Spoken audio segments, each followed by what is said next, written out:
What's up, guys? Welcome back to the channel. You guys join me with my new to me 2006 Audi A6 Avant. If you guys missed the unveil video of this car, I'll go ahead and link it in the top right hand corner, but I did pick this up as a replacement for my daily driver Cayenne. I've been super excited to drive this car around for the past couple weeks or so. I just want to make a quick video for you guys talking about some of the quirks and features that I've discovered with this car so far. Like I said, I've only owned this car for a few weeks or so I'm still kind of figuring out how everything works and, you know, some of the other cool features, but I just want to show you guys some of the main highlights of this car so far. So with that being said, let's go ahead and kick the video off here with feature number one. So we'll go ahead and open the driver door here and pop the hood. And I did want to show you guys one of the interesting features of this car is that the hood has a pretty significant overhang on the front bumper there. I'm not sure I've seen this on any other car. And when you go to open the hood, there's a latch like any other car that you can pull up on. You can see that the overhangs kind of obviously go up with the hood itself as well. You want to be careful, obviously, when you're working on the car. You don't want to hit your head or something on these sharp edges right here. So very interesting design feature there. I've never really seen that on any other car, like I said. So moving along from the hood here, another exterior quirk on this car is the door handles. Now, I can't remember the last time I had a car that had kind of pull up door handles like this. Obviously, a lot of new modern cars have pull out door handles or door handles that are even flush with the body or doesn't even have a door handle. Sometimes they just have buttons these days, but I think this is one of the last remaining kind of modern-ish cars that has pull-out door handles like this. Also, another interesting feature of these door handles is that if you got a facelift C6, A6, I believe they all came with smart key access, and they found a way to integrate the button for the smart key under the door handle right there. So it's hidden and totally out of view. You wouldn't probably even know it was there if you didn't own the car or something like that. But I just find that really interesting that they kind of kept these door handles for as long as they did and found a way to integrate some modern features into them as well. So moving along from the exterior of the car, we'll go ahead and take a quick step inside here to talk about some of the interior quirks and features on the C6 A6. And the first one here, it's not a big one or anything like that, but there is a storage compartment hidden under the front driver and passenger seat that you can open up like so, maybe store the owner's manual and stuff like that. And one other interesting interior quirk and feature of this car, obviously I have the key here. It is the traditional Audi switchblade key, and obviously there's no push button start on this car. That came in a later facelift where it would be up here, so you do have to stick the key in the ignition, but one thing you don't have to do is actually hold it. So if you go ahead and put the key in like so and just kind of flick it, and it will do the whole startup procedure for you.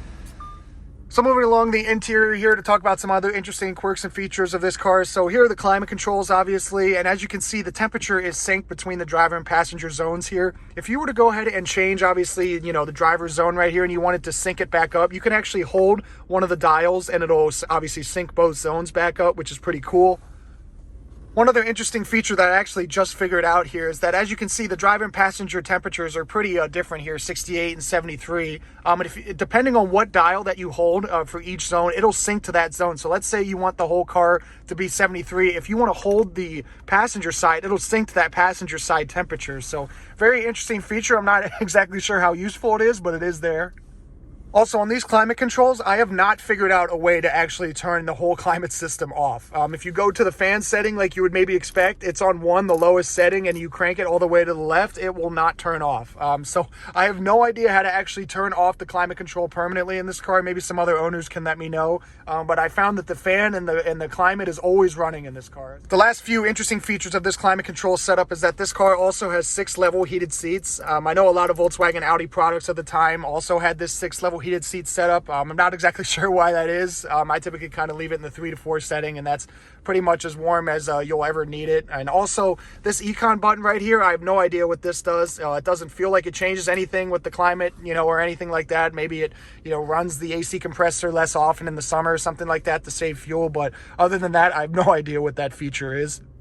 Another interesting feature on this interior has to do with the infotainment display. Now, this is a very old and outdated, 2G infotainment. It doesn't even have, Bluetooth audio or anything like that from the factory. But as you can see, there's these buttons down here to go through the various menus. If you go into the car menu, what I like to show you guys is that the scrolling for these menus is counterintuitive. So say, obviously, you want to scroll down here, you actually move the wheel to the left, and it'll go down the menu like so. And as you would expect to go back up, you go to the right. It's a little counterintuitive. I think Audi actually fixed this in future model year cars. And the last interesting feature of this car, it isn't really a feature per se, but I would just like to talk about the mileage on this car. Obviously, it's a pretty high mileage example, 260,000 miles, and this car feels solid as a rock. I talk about this in the unveil video, but closing these doors Sounds like a bank vault. Like there's no squeaks and rattles like anywhere on this interior. Everything just feels like so solid and well put together. I don't think Audi has really topped this build quality since, you know, these days. So really impressed with how this car has held up over time, and obviously proper maintenance and everything will contribute to that, but